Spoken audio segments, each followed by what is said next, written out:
इस वक्त एक फिल्म है जिसका नाम है द केरला स्टोरी। वो पिछले 5 मई को पर्दे पर रिलीज़ हुई है और रिलीज़ के बाद और रिलीज़ से पहले जब उसका टीज़र और ट्रेलर रिलीज़ हुआ था तभी से उसने हंगामा मचा रखा है।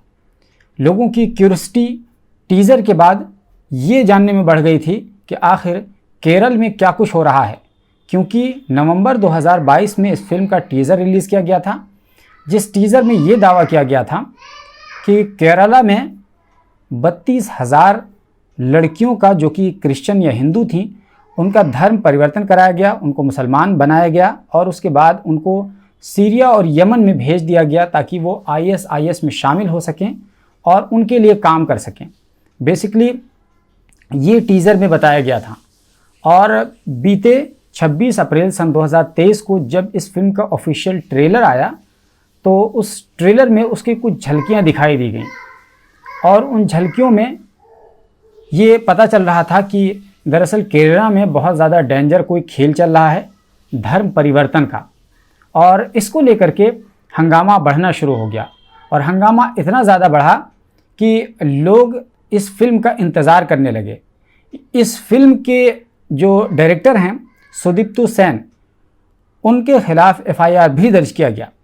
क्यों? इसलिए कि उन्होंने 32,000 का जो फिगर और आंकड़ा दे दिया, उसको लेकर के उनके खिलाफ FIR दर्ज किया गया और कहा गया कि आपने ये बात कहाँ से उठाई है कि 32,000 लड़कियों ने न केवल धर्म परिवर्तन किया इस्लाम में, बल्कि उन्होंने ISIS भी ज्वाइन किया। तो इसको लेकर के उन्होंने दरअसल केरला के फॉर्मर CM ओमैन चंडी का एक कथन उन्होंने कोट किया। उन्होंने कहा कि ओमैन चंडी ने सन 2010 में एक स्टेटमेंट दिया था और उसमें उन्होंने कहा था कि केरला में हर साल 2800 से लेकर के 3200 लड़कियां हिंदू या क्रिश्चियन की वो इस्लाम धर्म में कन्वर्ट होती हैं। उसके बाद में उनको ISIS के लिए भेजा जाता है। ये उन्होंने ओमैन चंडी के हवाले से कोट किया। लेकिन सच्चाई ये है कि दरअसल ओमैन चंडी ने इस तरह की कोई बात कही ही नहीं थी। असल में 25 जून सन 2012 को एक स्टेटमेंट दिया था। उस स्टेटमेंट में उन्होंने ये कहा था कि केरला में 2667 लड़कियों का धर्म परिवर्तन कराया गया है, जो कि 2006 से लेकर के 2012 तक, यानी करीब 6.5 सालों के बीच। जबकि सुदीप्तु सेन कह रहे हैं कि हर साल 2800 से 3200 लड़कियां, जबकि मामला यह है कि वो कह रहे हैं कि 2006 से लेकर के 2012 तक कुल 2667 महिलाओं का धर्म परिवर्तन किया गया है। ये एक तरीके से स्टेट असेंबली में कहा था ओमैन चंडी ने, जो केरला के फॉर्मर CM रह चुके हैं। तो एक तरीके से सुदीप्तु सेन ने फैक्चुअल बहुत बड़ी गलती कर दी और एक तरीके से मिसकंसेप्शन क्रिएट कर दिया और मिसकोट कर दिया, जो कि पूरी तरीके से गलत साबित हुआ। और अब जब वो फिल्म रिलीज हुई तो उस डाटा को हटाना पड़ गया सुदीप्तु सेन को, 32,000 वाला आंकड़ा, क्योंकि टीजर में तो साफ साफ लिखा हुआ था और उसके डिस्क्रिप्शन में भी उन्होंने लिख दिया था 32,000 का आंकड़ा। लेकिन जब फिल्म रिलीज हुई और फिल्म जब हमने देखी और पूरी दुनिया ने देखी तो उस फिल्म में 32,000 की बात नहीं थी। हाँ, अलबत्ता उसमें मेनी लिखा हुआ था, यानी बहुत। अब मेनी 2 को भी कहते हैं, 2,000 को भी कह सकते हैं, 2 लाख के आंकड़े को भी मेनी कहते हैं इंग्लिश में। तो इस तरीके से काम लिया गया है और वो जो 32,000 का आंकड़ा और सीना ठोक करके, ताल ठोक करके कहा जा रहा था, वो पूरी तरीके से फिल्म से गायब कर दिया गया। ये तो रही वो फैक्चुअल गलती जो सुदीप्तु सेन ने की। अब आइए आपको उस फिल्म के बारे में बताते हैं, क्योंकि फिल्म रिलीज कर दी गई है, फिल्म हमने भी देखी है, तो हमने सोचा कि क्यों ना इस फिल्म का बहुत ही ईमानदारी के साथ रिव्यू किया जाए और आपको बताया जाए कि इस फिल्म में आखिर में क्या है और इस फिल्म के माध्यम से क्या करने की कोशिश की जा रही है। तो दरअसल फिल्म में एक लड़की है जिसका नाम होता है आदा शर्मा, एक्ट्रेस है। उसने शालिनी उन्नीकृष्णन का किरदार प्ले किया है और मुख्य किरदार शालिनी उन्नीकृष्णन का ही है। उसके सपोर्टिंग कई सारे कैरेक्टर्स हैं, उसमें से 3 लड़कियां हैं। लड़कियों के किरदार की बात करें तो लड़कियों के किरदार में एक लड़की होती है नीमा, एक लड़की होती है आसिफा, मुस्लिम किरदार है, और एक लड़की होती है गीतांजलि। उनके हम असली नाम बताएं तो जैसा कि मैंने बताया कि शालिनी जिसने मुख्य किरदार अदा किया उसका असली नाम है आदा शर्मा, ये मुंबई से हैं। और जिसने नीमा के किरदार अदा किया है ये योगिता बिहानी हैं, ये दिल्ली से हैं। और जिन्होंने गीतांजलि का किरदार अदा किया है इनका नाम है सिद्धि इदनानी, ये मुंबई से हैं।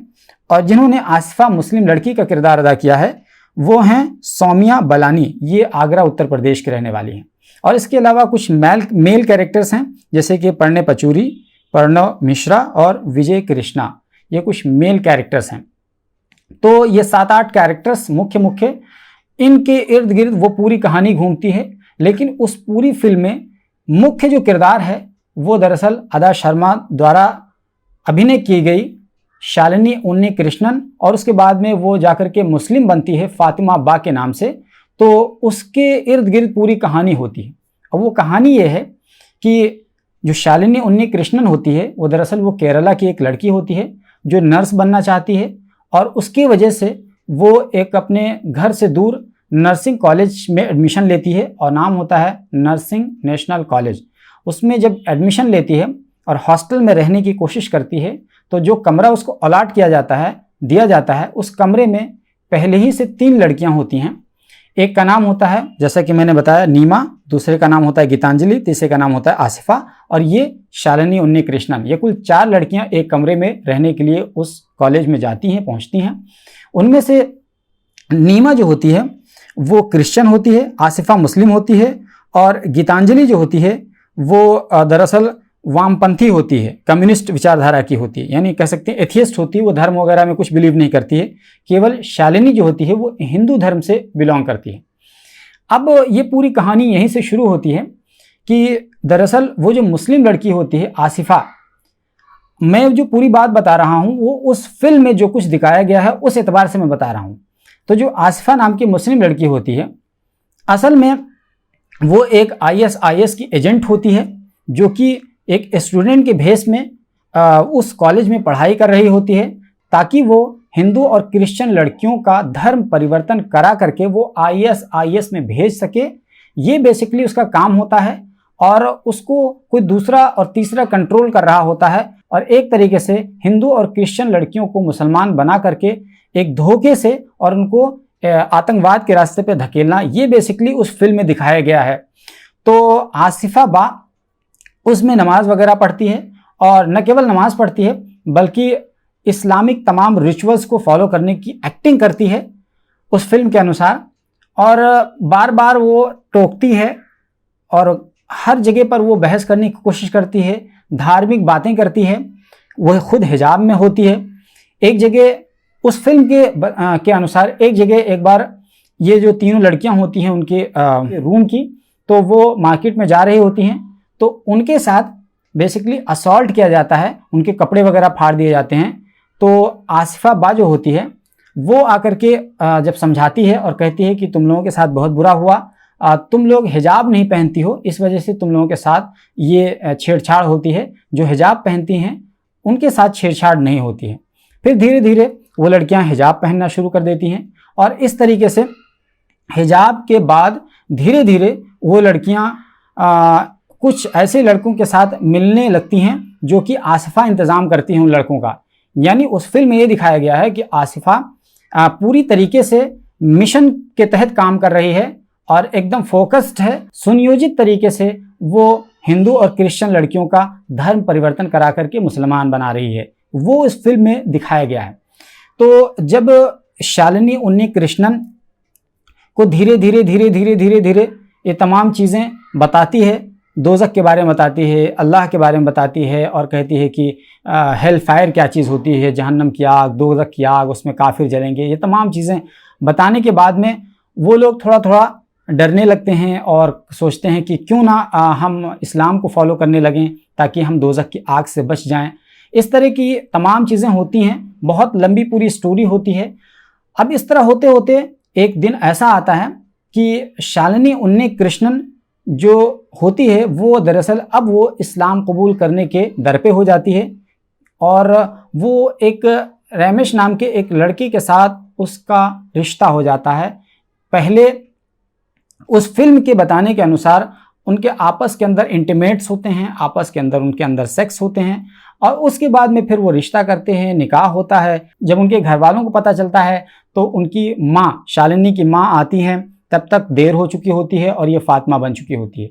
और इसी तरीके से वो जो दूसरी लड़की गीतांजलि होती है, ये गीतांजलि सुसाइड कर लेती है। क्यों? इसलिए कि एक जो दूसरा लड़का था वो उसको ब्लैकमेल कर रहा था, और इस तरीके से ब्लैकमेल कर रहा था कि अब अगर तुम मेरे साथ इंटीमेट नहीं करोगी और धर्म परिवर्तन नहीं करोगी तो फिर ऐसी सूरत में हम तो तुम्हें बदनाम करेंगे, या फिर कह सकते हैं कि हम तुम्हारा करियर ख़राब कर देंगे। इस तरीके से धमकी देता है। तो ये गीतांजलि कहती है आ गए ना अपनी औकात पर। यानी एक तरीके से उस फिल्म में ऐसा दिखाया गया है कि तमाम जो मुसलमान कैरेक्टर्स हैं वो एक साजिश के तहत तमाम काम कर रहे होते हैं। बहरहाल ये होता है, गीतांजलि सुसाइड करती है, और उसके बाद में शालिनी उन्नीकृष्णन रमेश के साथ शादी करके श्रीलंका चली जाती है हनीमून मनाने के लिए। और फिर प्लान ये था कि श्रीलंका के रास्ते से इनको वहाँ अफ़गानिस्तान ले जाया जाएगा, और अफ़गानिस्तान के बाद उनको रक्का ले जाया जाएगा, जो कि सीरिया का एक प्रमुख इलाका है रक्का, जो कि IS का वो गढ़ था एक तरीके से 2013-14 में। तो वहाँ पर बेसिकली उन लोगों को ले जाना था। तो पहले श्रीलंका और उसके बाद में फिर अफ़गानिस्तान, और अफ़गानिस्तान के बाद में सीरिया। तो ये पूरा रूट मैप होता है, वो तमाम चीज़ें बताई जाती हैं। शालिनी उन्नीकृष्णन फातिमा बनती है, श्रीलंका जाती है, उसके बाद में फिर वो वहाँ के शाहबाद करके एक इलाका होता है अफ़गानिस्तान में, वहाँ रुकती है, और वहाँ रुकने के बाद में वो पूरी एक स्टोरी होती है। वो प्रेग्नेंट होती है, एक बच्ची को जन्म देती है। वो पूरी एक लंबी चौड़ी कहानी है, और बहुत ही एक अलग तरीके से, मतलब खून खराबा दुनिया जहान की चीज़ें दिखाई गई हैं। वो तमाम चीज़ें आप फिल्म में देखेंगे तो आपको बड़ा अजीब सा लगेगा, थोड़ी देर के लिए मतलब मन विचलित हो जाता है कि इतना ज़्यादा खून खराबा, गोली मार धाड़, दुनिया जहान की चीज़ें। वो तमाम चीज़ें मैं नहीं बता पाऊँगा, लेकिन बहरहाल शॉर्ट में यही है कि ये पूरी कहानी ऐसे ही होती है कि शालिनी उन्नीकृष्णन फातिमा बनती है, केरला कोलंबो में जाती है, और फिर वहाँ से वो अफ़गानिस्तान जाती है, शाहबाद में रहती है, और फिर उसके बाद में फिर वहाँ उसको अरेस्ट कर लिया जाता है। और अरेस्ट करने के बाद में जब इंट्रोगेट किया जाता है जेल में, तो फिर वो तमाम बातें, ये पूरी कहानी शालिनी उन्नीकृष्णन उर्फ फातिमा बा, ये पूरी कहानी वहाँ की सिक्योरिटी अमले के साथ वो पूरी कहानी शेयर कर रही होती है कि मैं पहले क्या थी और अब क्या क्या हूँ। तो वो पूरी कहानी बता रही होती है।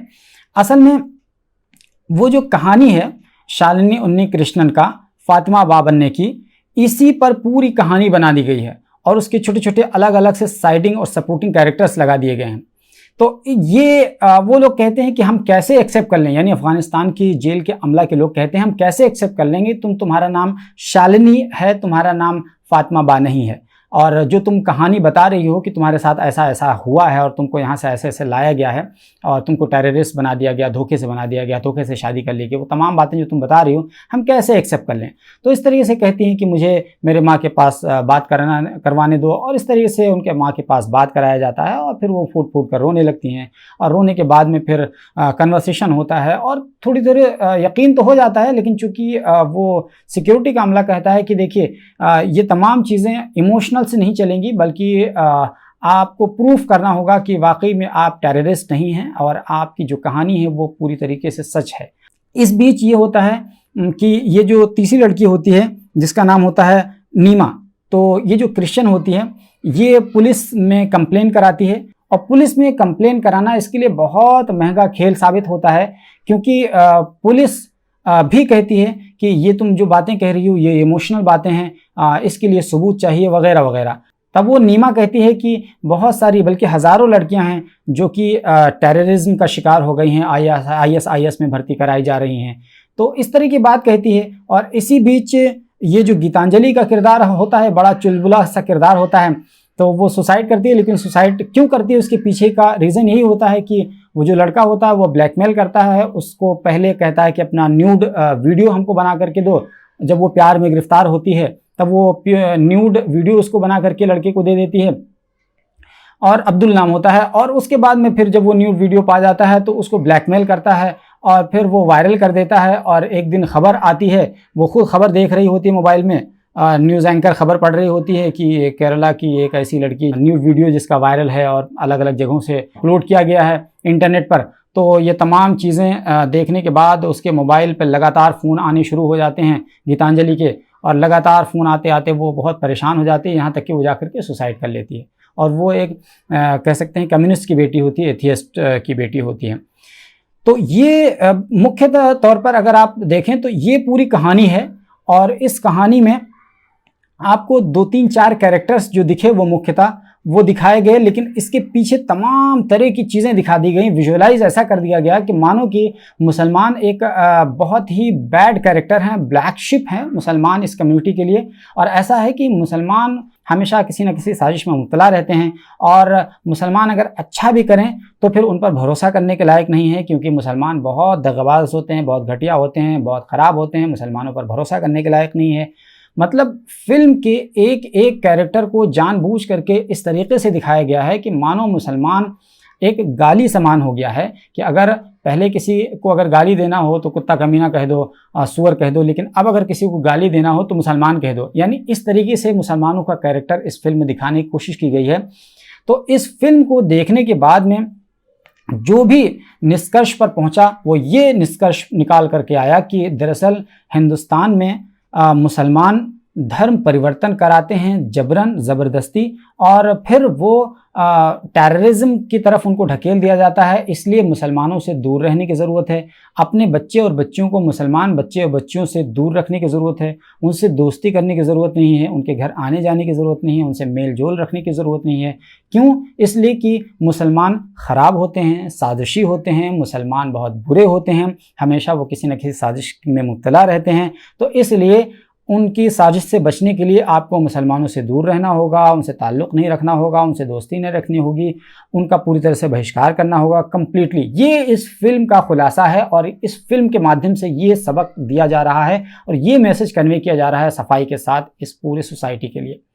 तो आपको थोड़ा सा हम ये बता दें कि इस फिल्म के बारे में जो भी मैसेज गया वो गया, लेकिन साथ साथ एक और मैसेज जा रहा है इस फिल्म के माध्यम से कि अब हिंदुस्तान में जो भी दूसरे फिल्म मेकर्स हैं उनके लिए ये सबक है कि अगर आपको बड़े पैमाने पर हिट फिल्म चाहिए तो आपको अब इसी तरह के सेंटिमेंट छेड़ करके आपको पैसे कमाने होंगे, अपने फिल्म को हिट करवाना होगा।